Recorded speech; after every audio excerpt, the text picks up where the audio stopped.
Guys, magandang araw, magandang gabi sa inyo. So today magbe-breakdown lang tayo kung paano ako tinetrade yung order block sa high time frame, sa daily, or sa paano tayo nakaka-catch ng mga big moves. So tignan natin ha. For the time being, pakita ko sa inyo kung ano nangyayari sa daily. Tanggalin nga natin mga to. Yan. Minsan kasi, nakakita tayo ng gantong kandida. So, paano ba natin to nasasaluyan? Paano ba natin yan trade para makatch natin yung buong yan? So, tingnan muna natin yung daily kung anong ginagawa. Nasaan ba tayo? So, basically, nasa area tayo ng consolidation to. Nagko-consa to. Tapos, at itong area na to is your resistance zone. At itong area na to is your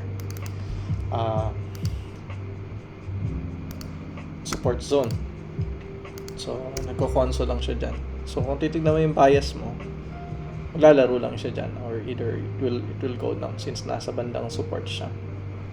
Okay? Saka titignan mo, seems to be may order block dito. For that reason, kaya bumababa yung price. Okay, pababa yung price. And this area, liquidity to. It's an area for liquidity or imbalance na gustong kunin ng market ng mga institution. Yung mga i-liquidate yung mga positions nila previously. Okay, to make this price go up. So, paano ba siya? So, paano tignan tong kandida to? Paano makasalo ng mga gantong one big move? Kung titignan mo, kung i-breakdown mo siya, ganito yan. Yung may kandila. Minsan, either either black or green candle. Let's say, for this matter, tignan natin is yung red. Titignan natin kung paano to breakdown. So, ito yung high nung red. Diba? Ganyan. Tapos, may instance na kung saan may green candle ka, nag-close, tapos gagano, no? Mag-green candle sa next day. Ito natin ito ng green. Yan. Gaganyan siya. Pagkatapos, what will happen? Babagsak naman pala siya. Tapos, mayroon kang may iwan na malupit na wick na sana nasakyan mo. Diba? Tapos, magiging red din to. Yan. So, sana nasakyan mo. So, ano ba yung nangyari? So, ang simple explanation dyan, nag-stop hunt lang siya. Ginawa niya, nag-stop hunt lang siya. Kasi kino-consider mo tong previous day close or yung high as an order block or zone, as an important zone, no? Ang ginawa dyan, may stop hunt lang ng institution, yung pala, pabababain lang din yung presyo. So, ayun. Ganun siya. So, kung titignan natin, paano ba tinetrade yan? Ano ba yung simple setup natin dyan? Ganito yan. So, mamaya apply din natin yung Elliott wave. Kung titignan mo tong kandilan to, i-determine mo yung kanyang high. Ito yung kanyang high, no? Then, itong kandila na itong isa, ito yung high today. Palitan natin ng kulay para mas ma-distinguish natin. Sige, green na yan. Okay. Tapos, lagyan natin ng vertical line nang makita natin sa lower time frame paano siya na-trade. So, basically, ganyan siya. So, ito yung previous day. Itong area na to. Ito yung previous day.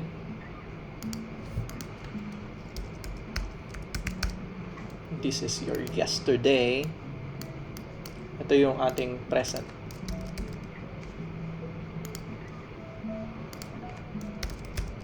O today. Okay. So, kanina, itong green line natin, ito yung ating previous day high. So, nag-open, dumire-diretso lang pababa, di ba? So, kaya yung manifestation niyan, red candle, hanggang dito, tapos umangat, naiwan ito as wick.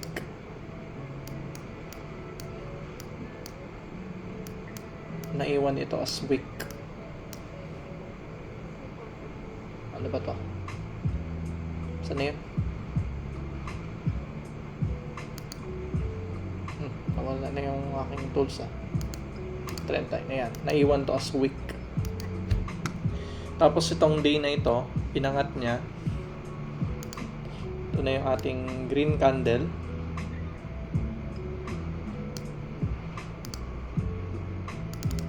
Ito to.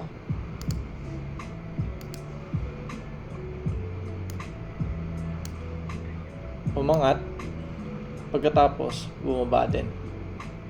Okay? So, ito na yung present niya. Nasaan ang week niya ngayon? Ito yung week niya. Yan. So, ano ba yung ginawa ng week na yan? Purpose. May purpose talaga yan eh. Yan yung sinabi ko nag-liquidate or nag-stop hunt. So, tignan natin yung market psychology at breakdown natin kung anong nangyari. So, basically, ito yung high mo sa previous day. Then, ito yung sinasabi nating stop hunt. As they do, as the institutions do stop hunting, na-break nila itong previous day high. Na-break natin yan. Retailers, ano. So, they are into looking for the stop hunt. So, paano yan nangyayari? Yung mga may positions dito na nagse-sell, hinit lang yung stop loss nila dito sa area na ito. Okay? Pero ang purpose din nila talaga, pabagsakin yung presyo. As the price goes down, mayroon tinatawag na naiiwan na order block. Nasa 15 minutes tayo, so ito yung nade-determine natin na order block. Ano ba yung order block na yan? Ito yung last kapag bullish o bearish order block, siya yung yung green candle na pinakamataas na na-form. So, ito yan. So, paano na siya enteran? Ganito. Kung titignan mo, umakyat siya, tapos binalik niya rin yung price. Yan yung ginagawa niya. Binalik niya rin yung price dito sa kanyang previous. Tapos, babalik siya doon.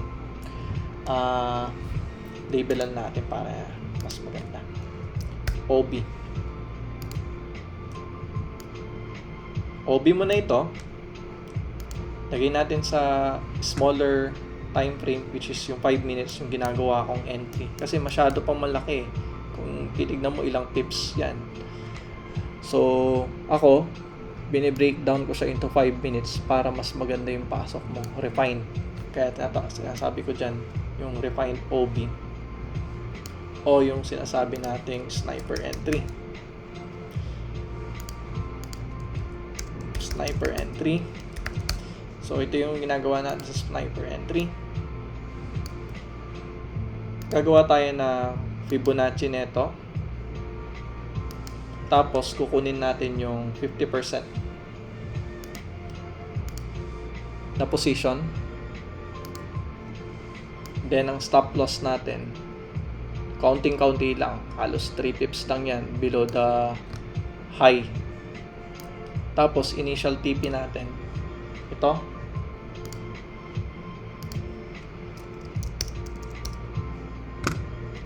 Yan.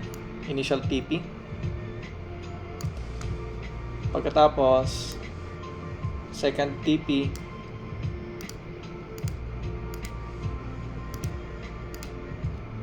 TP2. Kasi ginagawa nito, nagdi-liquidate yan eh. At ang malupit, may isa pang area na i-liquidate niya. So, para sabi ko nga, i-correct yung imbalance. So, pwede kang mag-set hanggang TP3. Pero ako, tinitignan ko kasi yung price actions eh. So, ayan. Pwede yan. Pwede mo makatch yung buong araw na yan, na move na yan, o baka sa mga succeeding days pa. So, ayan, sniper na sniper yung entry mo. Well, maximize kahit full leverage mo. Kasi konting-konti lang yung pwedeng maging stop loss mo. Compare naman dyan. So, ilan yan? Kung titignan mo, ang ratio niya, 20.5. Masakali. O, di ba? Lupit. Diba? So, kung nandito ka pa lang, probably you are up by ilang pips. Laki-laki. So ako, nakapag-TP lang ako dito sa 2. Yan yung nangyari sa akin. Ayan. So, ganun kasi ine-entryhan. So, paano mo ba siya i-apply dito rin yung Elliott Wave? By the way, yung order block natin, magandang characteristic ng order block. Itong ginawa niya rito, return to OB. Return to order block. So, yan na yung entry natin. Isang magandang confirmation, yung mga wick na ganito. May rejection. Tama yan. Yan, rejection yan. Minsan, kapag hindi ka na hit, tapos nakita mo yung rejection, na ganyan, sinasakyan ko yan, basta pasok pa rin ako ang entry ko dito sa order block. Pero yung risk ko, lalaki nga lang. So, kasi mata mo naman yung price action, maganda yung rejection. Nahabol ko siya. So, ayan. Then, isang magandang characteristic ng order block, yung sinasabi nating break of market structure. For example, ito yung kinreate niyang high, tapos, binrake nito, tong area na to. Top, then babalik dun, magre-retrace siya. Kasi, isa sa mga gandang entry rin ng order block is ito. Pag i-Fibonacci mo ito sa high niya, dapat pasok ang entry mo sa 7.86 or 618 na entry. Yan. Yan. Dapat pumasok din yung entry mo. Pero sa akin, ginagawa ko is yung sniper entry, yung 50%. Para sagad talaga. Kahit malaki yung order natin. Then, paano ko siya i-count ng Elliott Wave? Siguro ganito yan. 1, 2,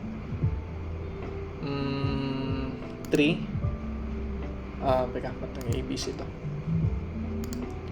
So, ganyan yan. 1, 2, 3. Baka nga 4 na ito. Or then magpa-5 siya. Basta yung termination mo ng Elliott Wave, nandun yan sa order block din. Okay? Let's see, count. 1, 2, 1, 2, 1, 2, 3. So, probably nasa third wave pa lang tayo. Since malaki pa yung i-liquidate na area, paano ako nagre-re-entry? Pag ako nakakita ng magandang position na nakikita ko, ganito naman pala siya. Since, nag-ano lang siya, meron siyang support resistance dyan sa area na yan. Ganun lang. Hanap ako ng magandang entry. Kanina, nag-entry ako dito. Nag-entry ako kanina rito. Diyan, pumasok ako dyan. Tapos nakapag-TP. Then, kinuha ko na naman tong swing na ito. Actually, may position tayo dyan. Yun, positive tayo. Okay, stop loss ko yung sa previous lang. Sulit to, hindi ka na stop loss. Ito ka naka-entry kanina. Then, ayun, binaba niya. Nag-negative tayo. Then, ayun, umakyat na naman. So, probably yan. Tutulugan ko na yan. Tutulugan ko na siya hanggang dito para bukas na yan. Kung hindi, tignan ko yung larger time frame pa. Baka pwede mo pang isagad hanggang baba. Dito. Yan. Kung hindi, dito pa. Hanggang sa bumaba na yan. Kuha na muna. ilang dollars lang na naman yung stop loss mo dyan, basta trading mo na lang. So ganun lang guys yung order block entry sa ginagawa natin. I hope na may natutunan kayo, natulungan ko kayo sa trade ninyo. At good luck. Thank you. At more positive incomes to come. Alright, that's all.